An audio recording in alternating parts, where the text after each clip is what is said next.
Welcome back to the channel, everybody. We are just about there. All right, today is going to be our 6-day presidential election prediction video. Forgive me, I'm still kind of getting it set up here. Here we go.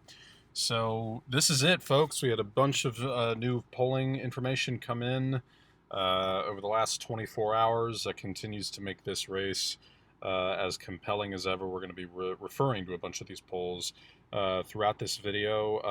Basically, at this point, you get a lot of these pollsters that release like a bunch of recurring polls over the course of the whole election season. So oftentimes it can be a little difficult to suddenly change gears sometimes, because oftentimes what happens is you get a bunch of polls at the last minute that can kind of color in your impression of the debate just a little bit differently. But we're going to jump right into it. Hawaii is a little bit hidden here, as the framing on this website appears to have shifted a little bit, but whatever. Hawaii is obviously going to be a safe Democratic state. Alaska, we can't quite put it over the top yet for the Republicans. I mean, it's been a bit of a tough state for them, given a number of factors, in that this is obviously a Democratic wave year, as we know. And so, by and large, what we've seen is just a consistent recurring of polling in the state has shown a small lead for Donald Trump.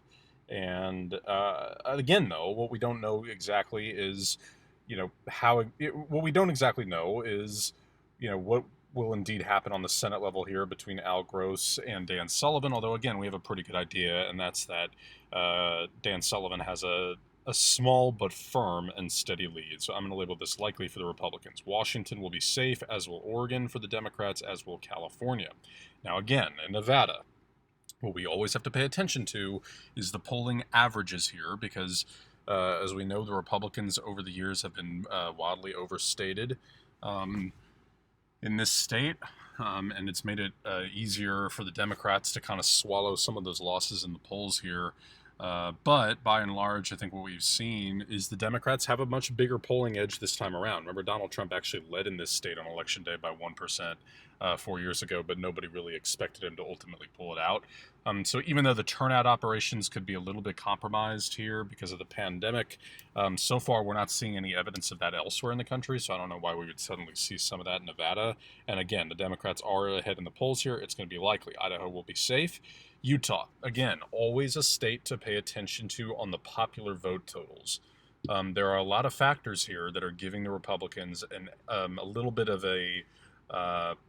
reason to believe that this is going to be a state that, should the popular vote be so lopsided, and I'm talking 4 to 5 million votes in favor of Joe Biden. Again, we know he's going to win the popular vote. It's just a question of by how much. Should this happen, what ultimately will occur is Evan McMullen's endorsement of Joe Biden and Mitt Romney's vote against Donald Trump, I think, are going to sway voters here. We've also seen Ben McAdams, a Democrat, win a House seat in the Salt Lake City area.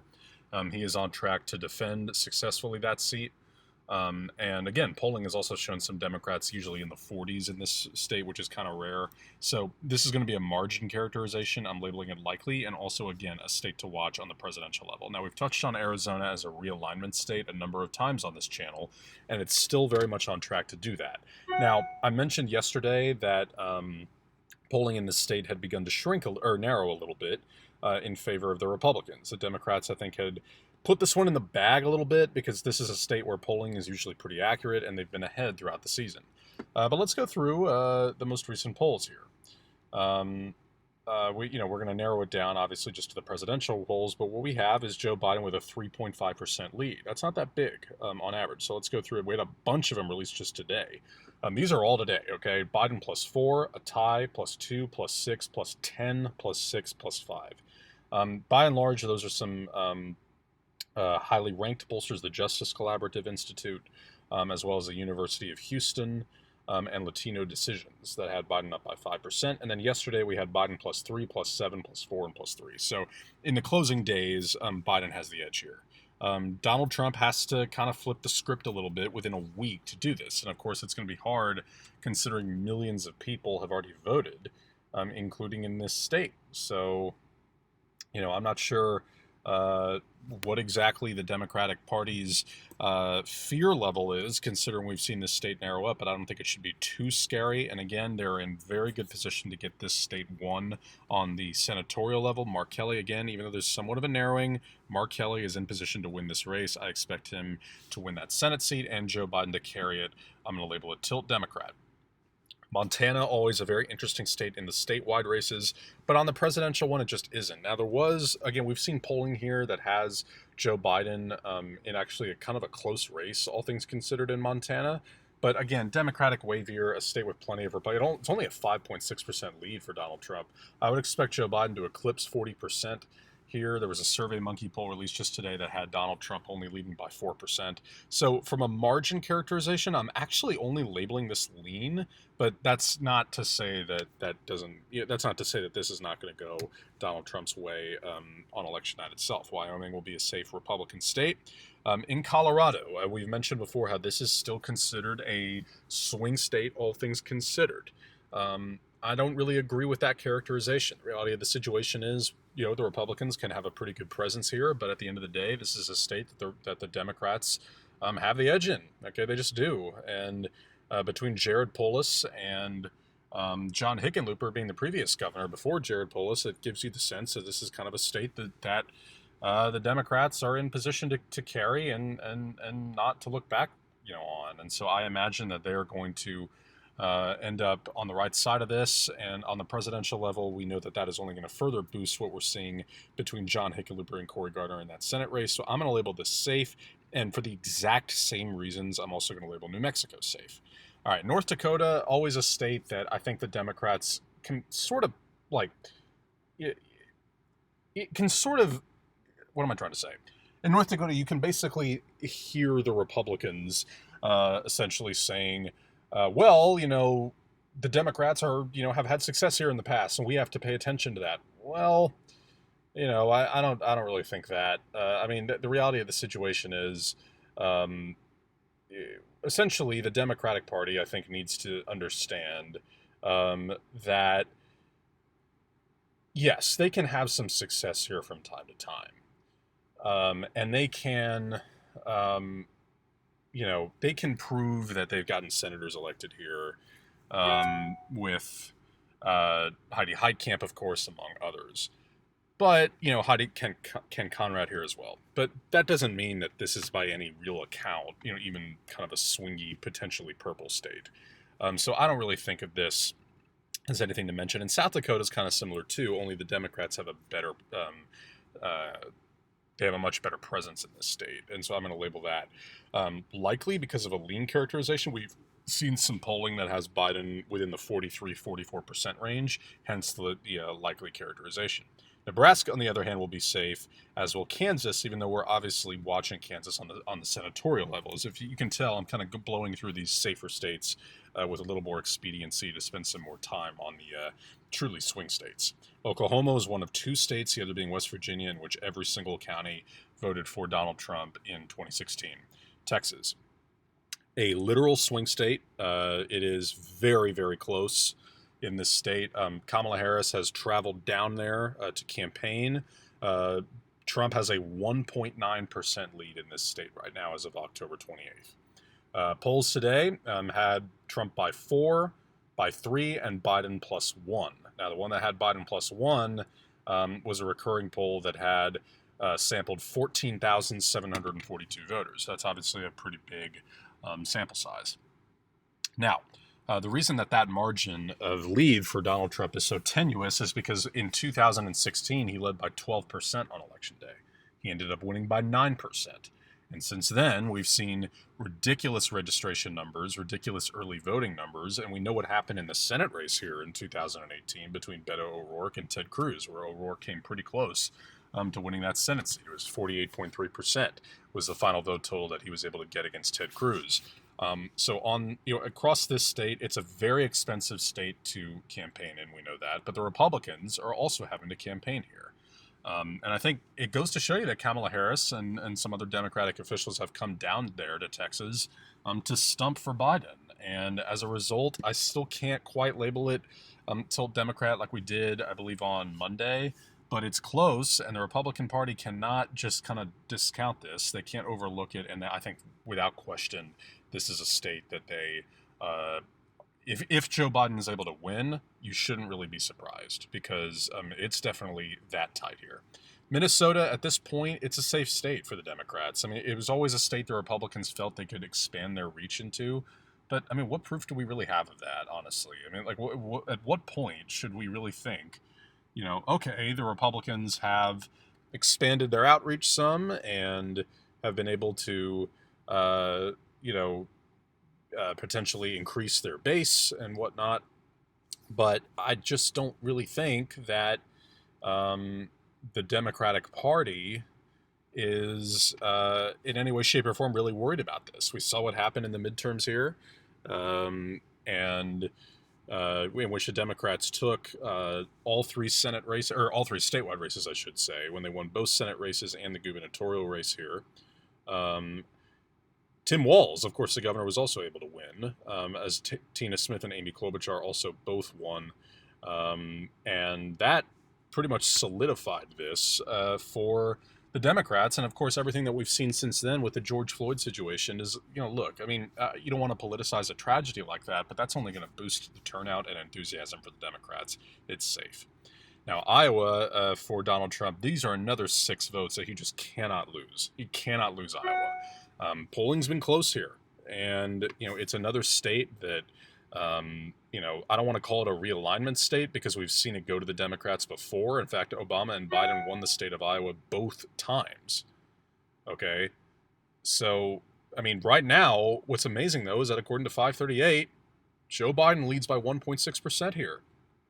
Okay, let's look through the most recent polling again. Tie, Biden +2, +4, +2, -7 in an opinion insight poll.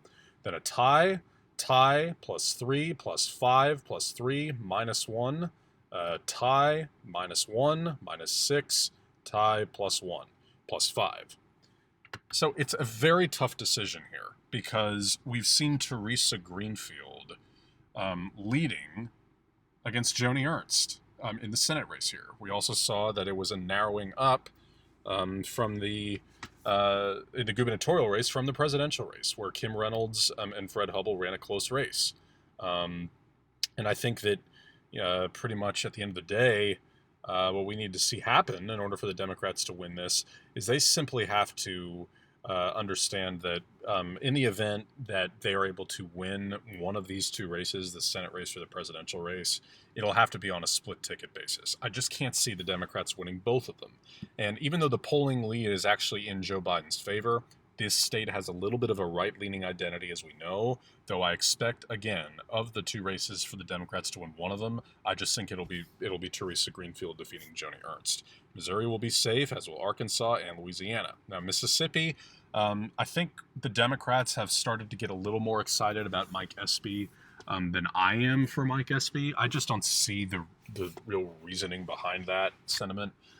Espy's not going to win. He's going to lose to Cindy Hyde-Smith. And at the end of the day, I think you're seeing in this state an example of Cindy Hyde-Smith. She has the edge. It's the state of Mississippi. That's why. And Mike Espy's a good candidate on the senatorial level, and it's basically the exact same on the presidential level. That's why I'm mentioning it, but the Espy and Hyde-Smith race. It's very hard for a Democrat to win in this state. We know that African-American turnout is going to be high in this election, but that's why I'm only able to label this as a likely characterization, but more so as a margin. Alabama, that's going to be safe. It's a very similar state to Mississippi. Big African-American population here, as we know. This is part of the Old South. But I think Republican turnout is actually going to be high in Alabama because I think they're eager to unseat Doug Jones and replace him with Tommy Tuberville. And I think we can fully expect that to happen. All right, now in Florida, we've mentioned before how this state seemed to have a little bit of a mind of its own. And the reason being, we've seen polling in this state be wrong over the course of many years. Joe Biden and Barack Obama won both races in 2008 and 2012. Since then, it's been much friendlier to the Republicans. Donald Trump carried it in 2016, and then in the 18 midterms, the Republicans took the gubernatorial and Senate races here, one of which, the Senate race, was a flip. Now, they were very close. Okay, they were, you know, by a combined less than 35,000 votes. And I think they've obviously spent a lot of money there. Mike Bloomberg has committed $50 million, or $100 million, I should say, to this state. Right now, Biden has a 1.4% lead here. Let's look at the most recent polling. We had a bunch of polls in Florida released just today. Biden +1, +2, -2, +1, +3. Yesterday, Biden +2 and -5. Then +2, +2, +2, -4, +7, +4, +2, +4, +5, +4. So Biden has the edge in the polling. I think Mike Bloomberg's money is going to help him. I think the reason right now that I have this as a tilt Democrat still is just because this state voted for Biden 2 different times, okay? And that matters. That counts for something. And so I don't think it's outlandish to say that even though this state has been a little unkind to Democrats and has gone against its own polling sometimes in recent memory, I think it's still correct that at the same time, they haven't been that wrong because they've only been like a point or two off. When Democrats lead here, they usually lead by 1 to 2%. And remember, earlier on in the campaign season, Biden was really winning easily in this state, usually by 7 to 10%. Now that narrowing up is hard to explain, other than maybe some independents or Latino voters were just captured in these polls. Furthermore, we know that thousands of new voters have been added to the rolls here because of the passage of Amendment 4 2 years ago in the midterm. So not all was lost in this state on that ballot. And we've estimated before on this channel that a little less than 50,000 voters should be expected to pull the lever for Joe Biden as a result of that passage. And that's kind of a conservative estimate as well. So that's why I have it still tilt for the Democrats. Now, Georgia, I've been thinking about this state all day.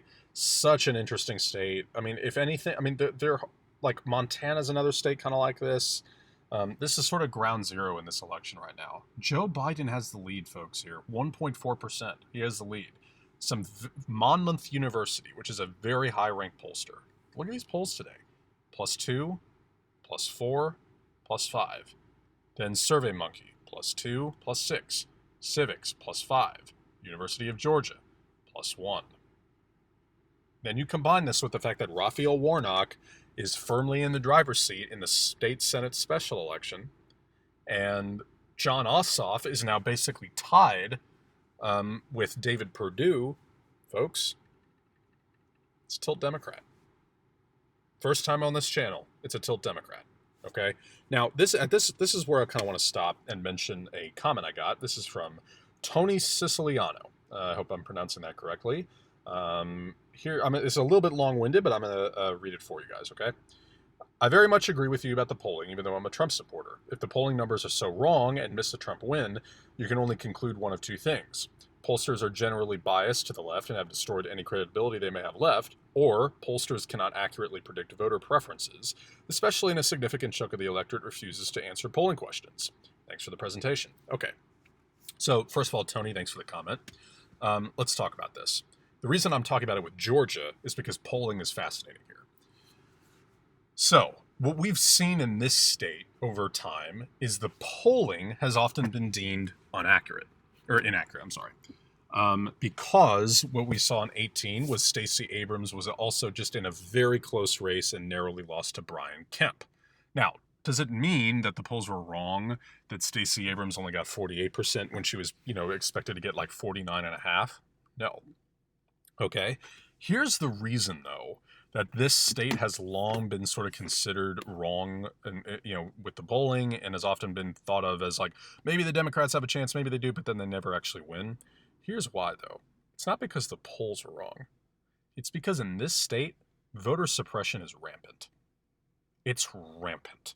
And so the polling is actually usually pretty correct, because at the end of the day, what we're seeing, though, is the voters are coming out to match those numbers, and they're being turned away, okay? Those aren't my words. Those are the words of attorney generals, state attorneys, U.S. attorneys, federal judges.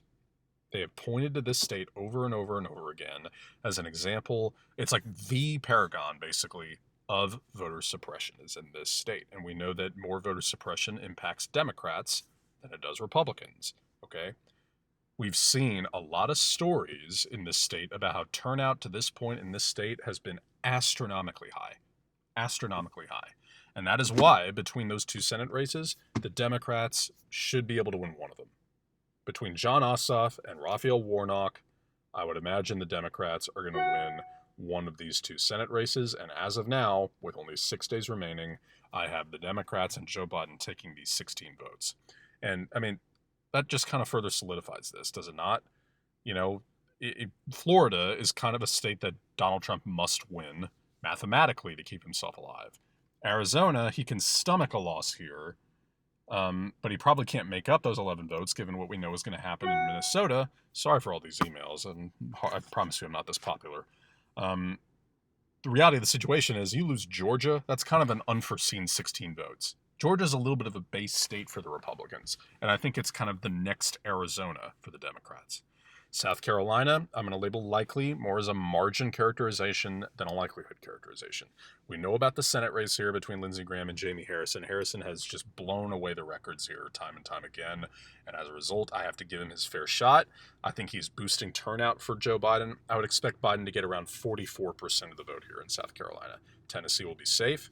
North Carolina polling has been so kind to Joe Biden in recent days, and I want to stop here for a second because I kind of want to lump 3 states together on the East Coast: Florida, North Carolina, and Pennsylvania.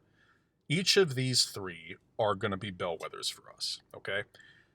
And we're going to have a pretty good idea pretty quickly because these are on the East Coast, as we know, and so they're going to start counting right away. Florida is known to count votes very, very fast, okay? So let's talk about these 3 states. And we're going to go mathematically in order here. So starting with Florida, Donald Trump, if he loses Florida, there's not much of a mathematical way he can win this election. 29 electoral votes being zapped away from him would put him at 277. Okay, meaning almost any other one of these kind of swingy states, with the exception of Iowa, if it goes to Joe Biden, Biden wins. Okay.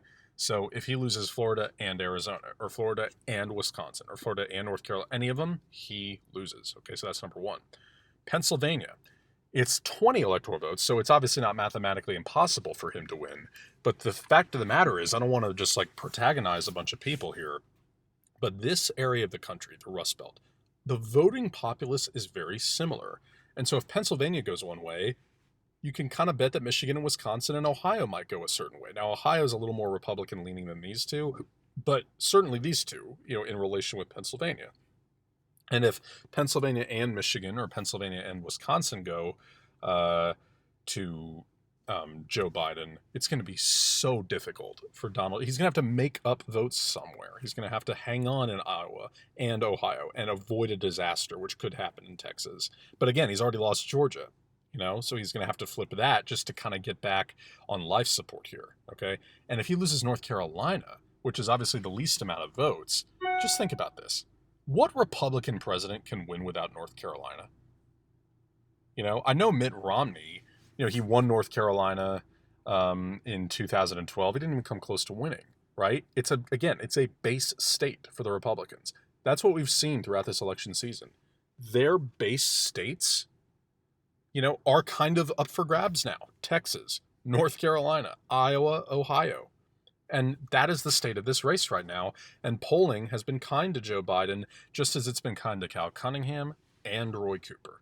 Kentucky will remain with the Republicans, as will West Virginia, and Virginia will remain safe for the Democrats. Illinois is a base state for them. You can see how the Democratic base states are all in dark blue, whereas some of the Republican base states are in very light red or even in blue.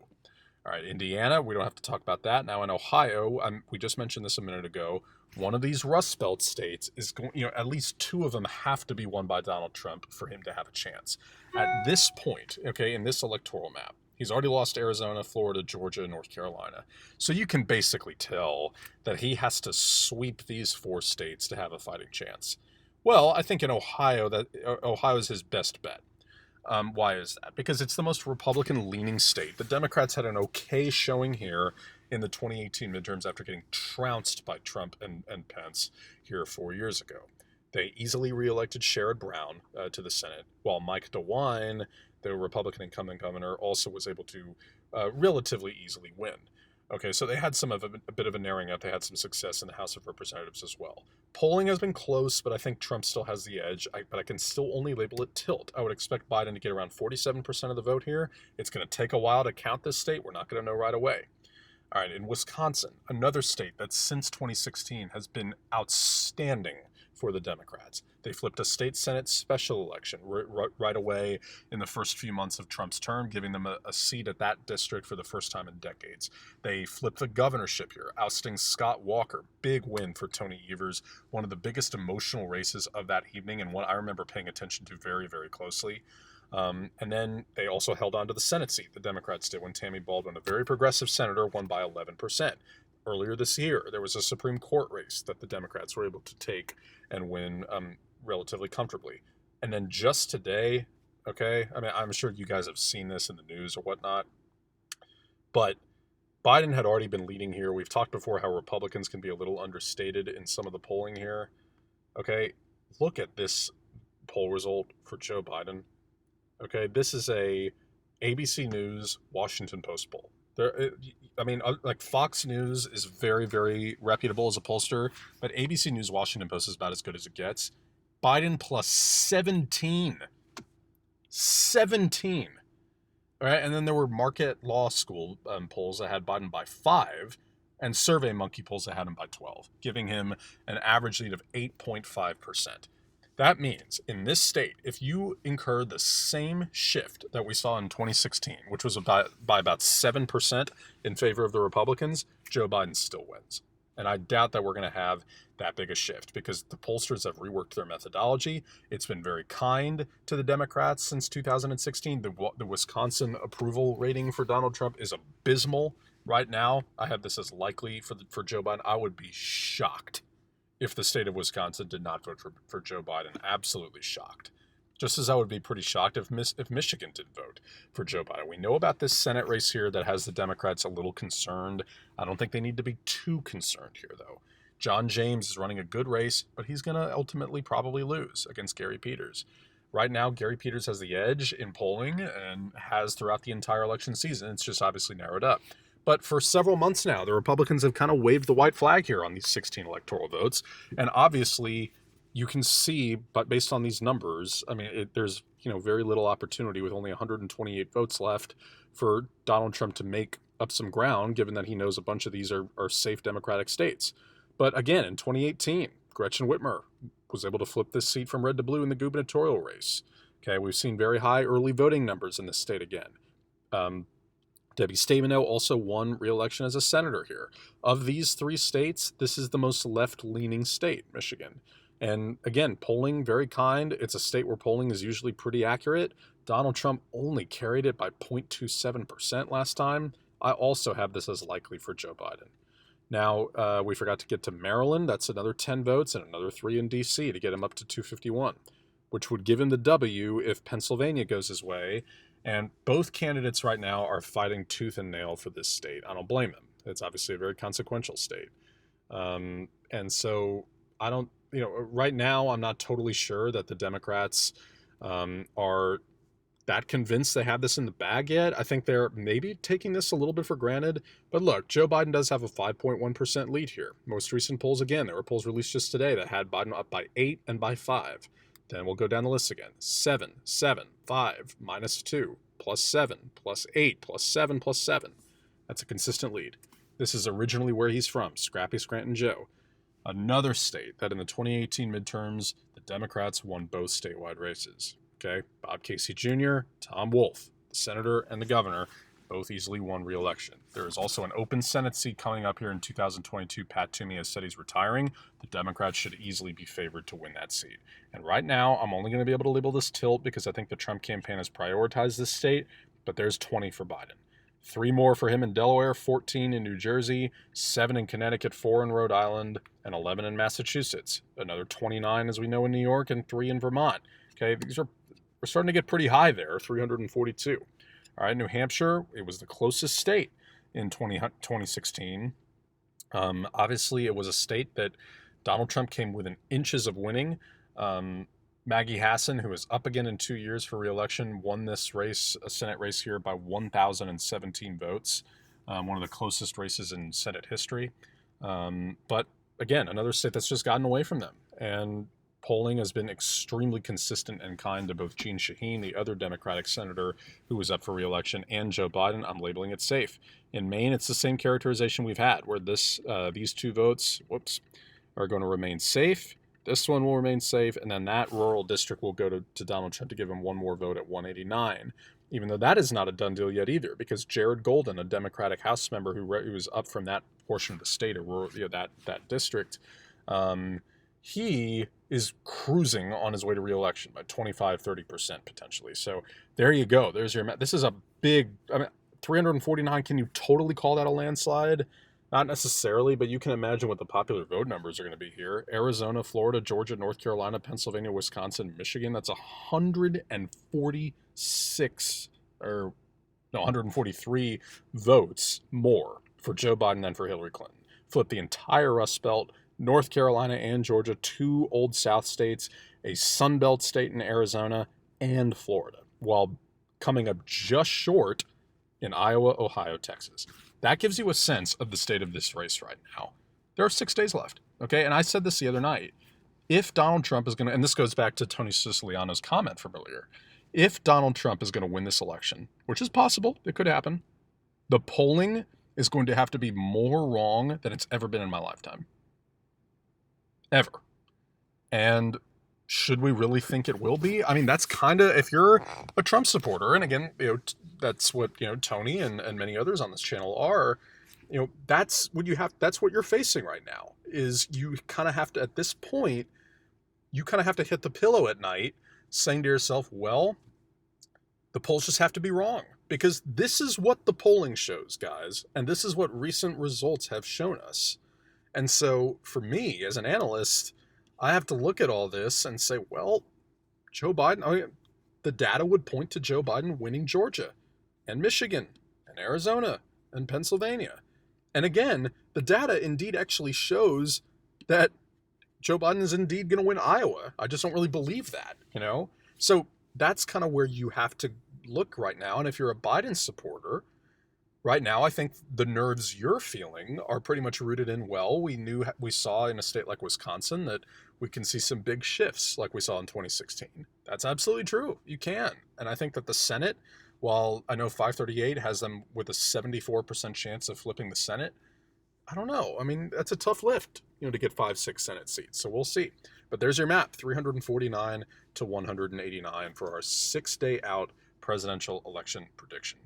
So thank you guys so much for watching this video. Please comment down in the suggestions below. Hit the subscribe button if you have not already, as well as the like button. Remember, always hit me up with your comments, questions, concerns, corrections, anything you may have.